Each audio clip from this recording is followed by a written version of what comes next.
The Top Employers Institute has added several companies on a best employers list according to employees. South African companies like Vodacom, Shoprite and Santum are among those chosen to have the best employer practices. For more, I'm joined by Karen Muller, Global Client Success Advisor at the Top Employers Institute. Karen, good evening. Can you share more details about the evaluation processes that companies undergo?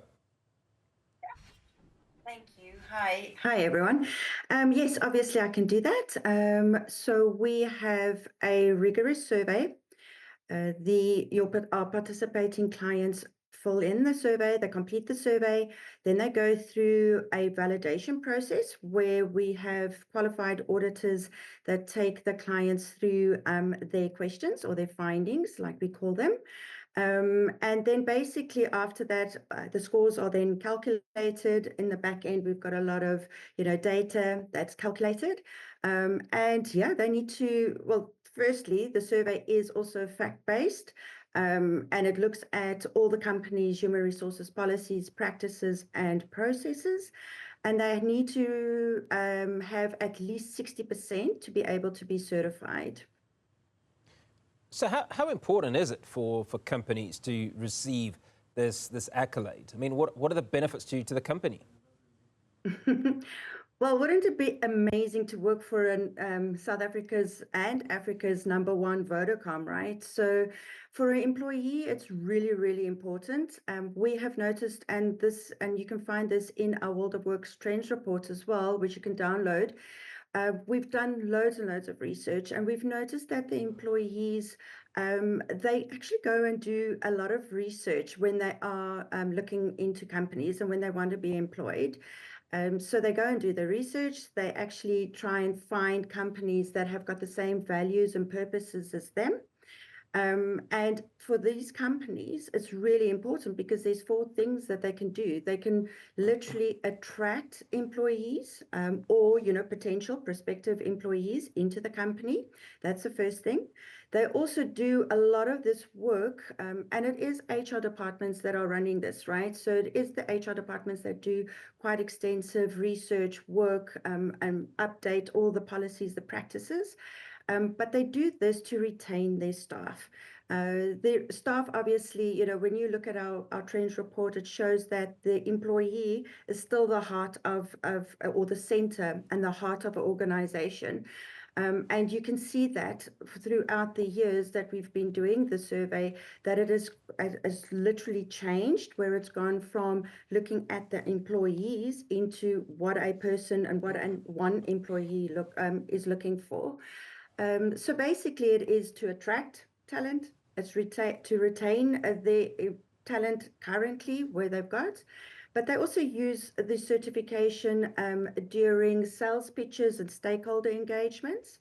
And we've also done some research on maybe looking at certification and how we can encourage brand loyalty within our participating clients as well.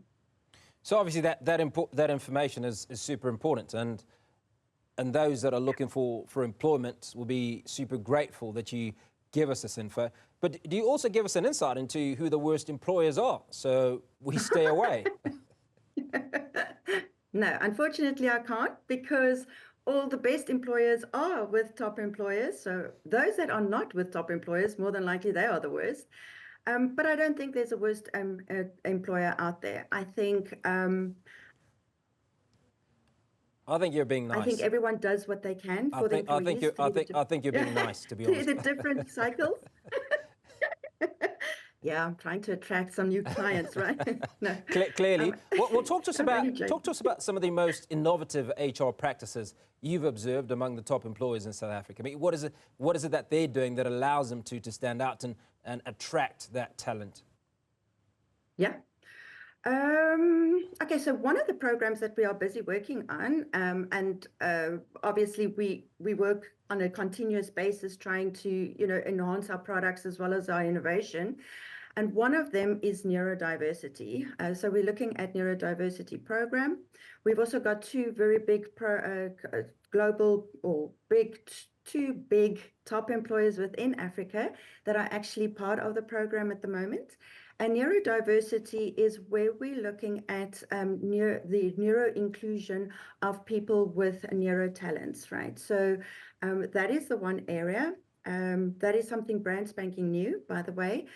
We started the research last year, where we had 20 of our participants participate on another survey. It was about 75 questions.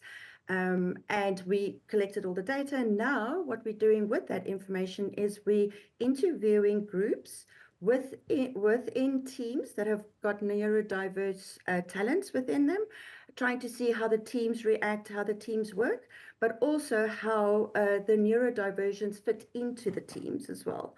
So there's quite a bit of information. So some of our big clients are actually working on that. We've got Sanlam and APSA that is busy looking into that as well.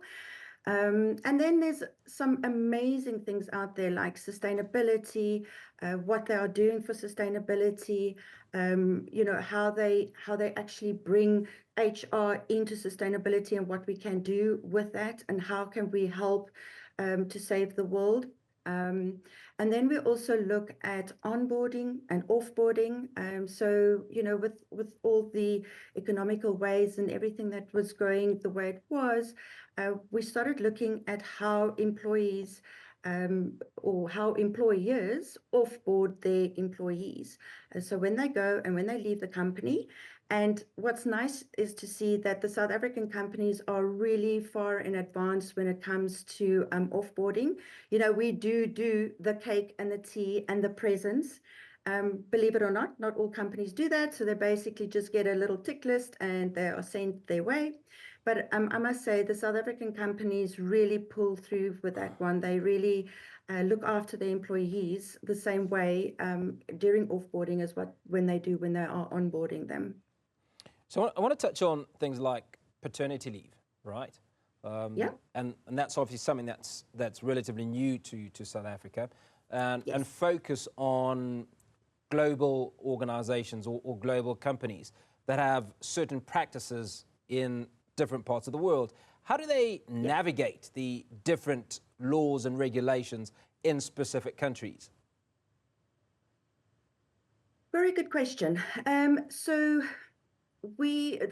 your auditors are quite trained in all of the different laws and regulations, especially within each of the countries. And what we do is we've got one survey, so it's one methodology.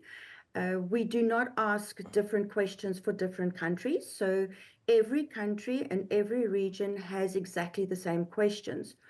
What we do, though, is we try and see what information you've got and how you work within the rules or regulations that you have for each of those countries.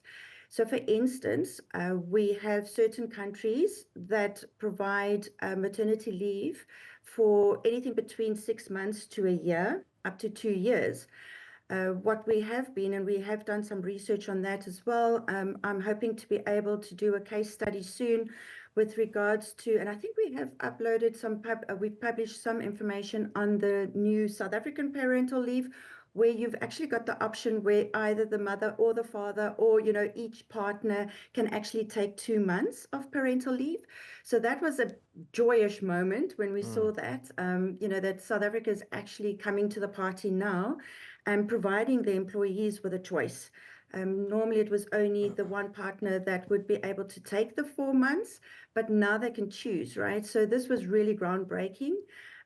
I see that quite a bit of big organizations have started talking about it and also bringing it into practice as well, which is really exciting. So what happens if I work for an accounting firm in New York and I'm transferred to South Africa? In New York, a mum or a mother, for instance, can get, as you've suggested, anything between 6 months and 24 months of maternity leave. And the laws in South Africa don't prescribe that, but I'm employed by the same business. Yeah. So those will change according to the business. So you have the businesses with their rules and regulations.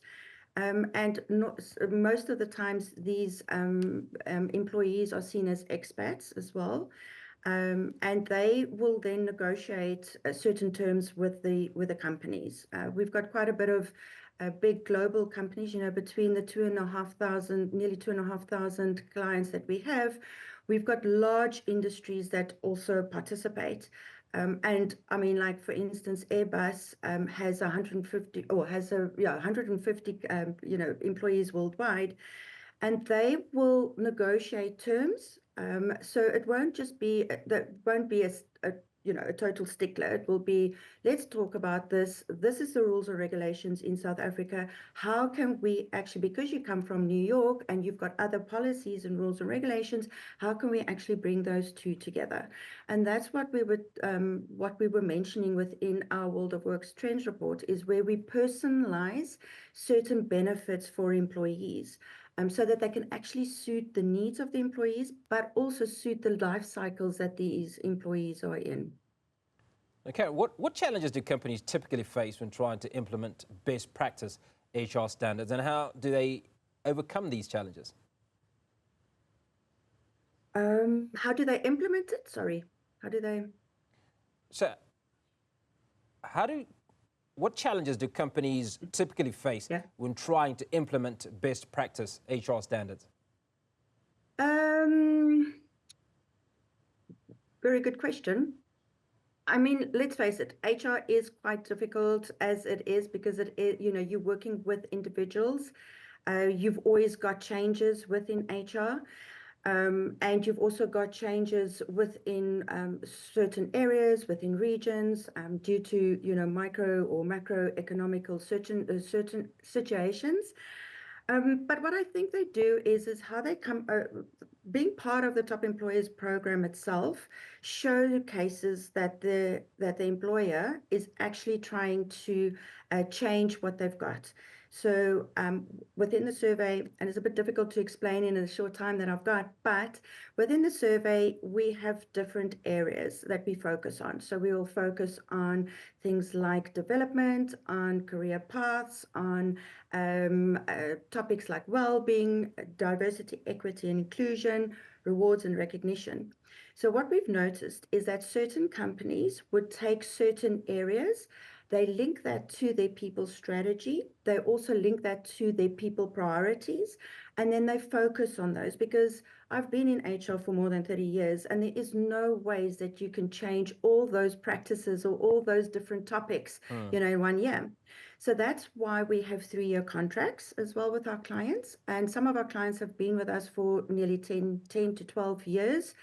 And what they do is every cycle, they have a sort of a view of where they want to be. They link that to their business strategy, people strategy, and then they sort of work according to that. So this year, they might decide to look at well-being initiatives and maybe how rewards and recognition connects to that. They will then sit together as a team. They will work through all those, sort of bring those policies and regulations into place, and then work with the leaders into bringing all of that to the forefront. So there's a lot of research that is done not only through or by us, but also by the companies themselves. And they all work very hard to try and have the best practices for their employees as well in place. Is there a scale of establishing the value of being one of the top employers vis-a-vis the quality or caliber of employees that you're able to hire or that you attract? There is. I think we've got some correlation at the moment of how the certain amount or the certain talent that companies are attracting. And that we can couple to the data that we've received. So every year, maybe I can explain it this way as well. Every year after we've completed all the surveys, so that is about November or December, we then have got quite a bit of data, right? So we've got lots and lots of data explaining what we've done, how we've done things, how the employees are being listened to, what the leaders are doing, how performance is done. We take all that information and then we look at the necessary trends. So what are the new trends that are going to be coming, in the next year or two? And this becomes quite important for the way forward. So what we've also noticed is that a lot of our clients take that information and also remember, we do provide them with some of the information. They've got dashboards where they can actually see all their results. They can also see if they are a major company and they've got quite a few countries participating. They can actually see what each of these countries are doing and what practices they've got in place and what they don't have in place. And what we have noticed is that the companies are now taking that information and they are showcasing that either on their websites, web pages. So they will actually showcase where they are a top employer and what they've achieved and why they are a top employer. They also work that into their job ads where they can actually see, when you are applying for a job, you can actually see, oh, this is a top employer, but why is this a top employer, right? So they actually mentioned the practices that they've got in place. We also we help them with employer branding. So when they are advertising on LinkedIn, they will use the necessary hashtags. They then attract the necessary people that are actually researching who are top employers, who are the best companies to work for. They will really use all of that to sort of attract. So what we've also seen through all of this is that marketing and talent acquisition and HR are working extremely closely together. Not only to have the practices in place, but how to use the certification and the practices to be able to attract the new employees into the business, but also then to showcase what they've achieved within the business so that they can actually retain the talent that they've got. And that they don't lose the talent through this. And there's quite a lot of rigorous sort of questions that we ask, very advanced questions that we do ask in the survey, where we look at how companies are looking at their hypers, which is basically their high potential talents. What do they do with them? How do they communicate that to the rest of the companies? What are the assessments like? Do they do interviews? All those type of things. So there's quite a bit that we do as an organization, but that we do with our clients. And they are all doing this so that they can actually attract the necessary talent as well. Best employers attracting some of the best human capital. Yes, Karen Muller, absolutely. Global Client Success Advisor at Top Employers Institute. Appreciate your time.